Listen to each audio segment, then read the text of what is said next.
Hi guys, so obviously the Geneva Motor Show didn't happen. It got cancelled because of coronavirus. Oh, dreaded coronavirus. God, how much worse are things going to get because of that? Anyway, back to the Geneva Motor Show. One of the major car launches that was going to happen at the Geneva Motor Show was going to be, of course, the Volkswagen Golf GTI. The Golf Mk8 was introduced last year. So obviously this year is the go of the GTI, because there always has to be a GTI version of the car, doesn't there? And this is the car. Here it is. There you go. Now, the GTI, particularly in the context of the UK media and automotive media in particular, if you like, there are two cars that you will never hear any criticism from. Pretty much, by and large.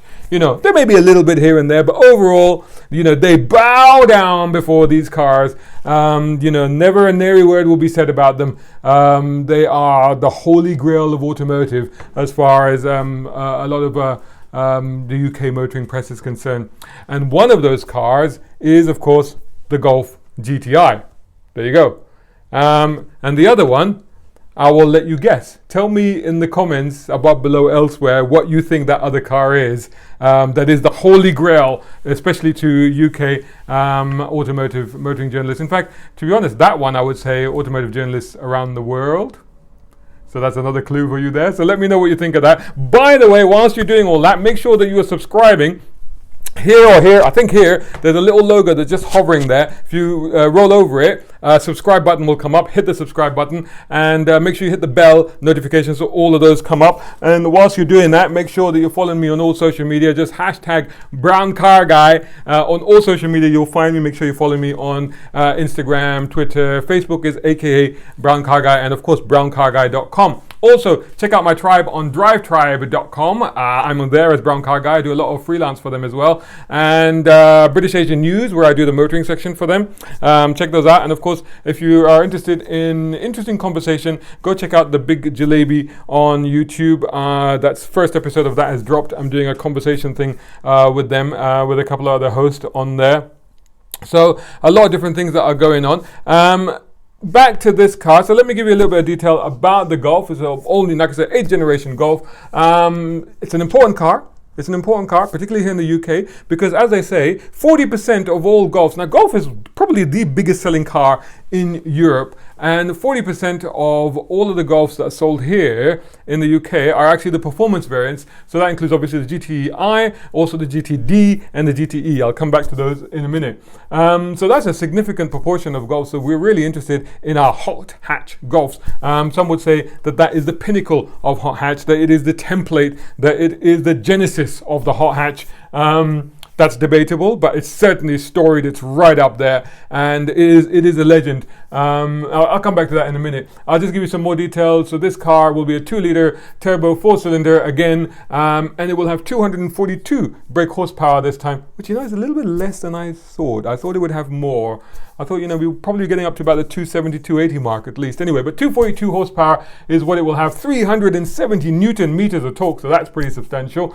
6-speed manual, so thankfully it'll still come with a manual, although annoyingly the pictures that they issued of the interior, which is actually a much nicer interior than I've ever seen on a Golf GTI before, admittedly, it still has the checkered seat upholstery, which is kind of a nice traditional touch there. But it does get automatic, obviously it gets a DSG, but it also will get a 6-speed manual, so that's good. 0 to 60 in under 6 seconds, top speed limited to 155 miles per hour.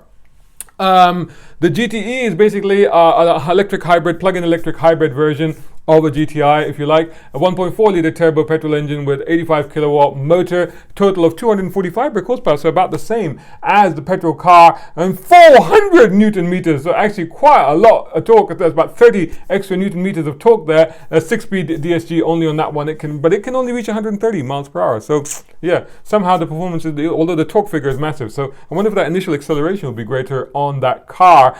If you like diesels, there is a GTD, which has traditionally been the diesel version of a GTI, and that's a 2-liter 4-cylinder diesel, puts out 200 horsepower and again 400 Newton meters of torque. Got a 7-speed DSG for that one. Now take another look at this car, if I can call it up on here again. And you know, the main thing about it is that it needs to look the part, right? And that just looks like a Golf. I mean, you can't see it on this one because this is a red car. So they've issued a red car, but the pinstriping on there is red. On the GTI, you still get, as I've mentioned, the tartan seats in the interior, but you still get the red pinstriping. Of course, you get the dual exhaust, and you get a little bit of a spoiler now on the back. You can't really make it out on that, but anyway, there's pictures online.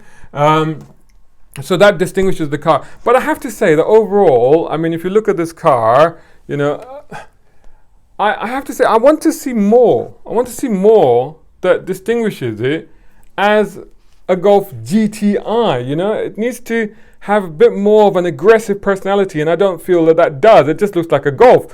You know, I need to see more. You know, if you look at some other hot hatches from Renault or from Honda, I mean, the Honda Civic looks absolutely mental. So anyway, so that's one of my concerns immediately right there. Then the other concern is basically historical fact. Now, this would be interesting. This would be a subject for debate. Now, this is the Mark 8 Golf GTI. Mark 1 Golf, absolute legend, the progenitor, the original, the master. Mark 1 Golf GTI, excellent. Mark 2, also pretty damn excellent, particularly the 16 valve, which was a legend in its own right. So, first two, good. 3 and 4, they weren't so much loved. So, let's say 3 and 4, not so great. They went a bit downhill. Then you had 5, which was good again. 5 was like, yeah, we're getting there. In between these cars, you had things like the R32 and stuff like that. Well, R32 was actually a better GTI than the GTI, you know. But, so Mark 5 Golf GTI, yeah, that was good. Mark 6, yeah, not so much again. Then the Mark 7 came along, and that was also quite good as well. That was not bad. And particularly my favorite of the lot, and probably my contender for one of the hot hatches of the last decade, was the Golf GTI Club Sport. That was very cool. Very, very nice car indeed. So that was very special. So that was the Mark 7. So we're now onto the Mark 8. So you see the pattern there. First two, not so good. First two, brilliant. Second two, not so good. And then every alternative one. 5, good. 6, not so good. 7, good. This is 8.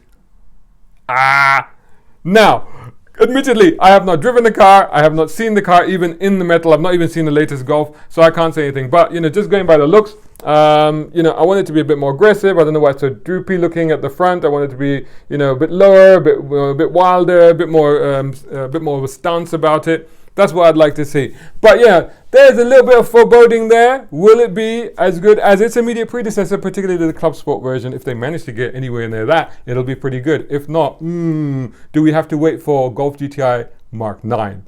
There you go. Let me know what you think. Controversial subject, I think, for a lot of hot chat and GTI fans. Let me know what you think in the comments above below. Elsewhere, am I making some sense, or am I talking complete and utter nonsense? Go at it. Give me abuse. Do it. And whilst you're doing that, I don't mind how much abuse you give me, as long as you subscribe, and as long as you share the video, and as long as you hit the notifications tab. Thanks so much for watching, and I'll see you tomorrow.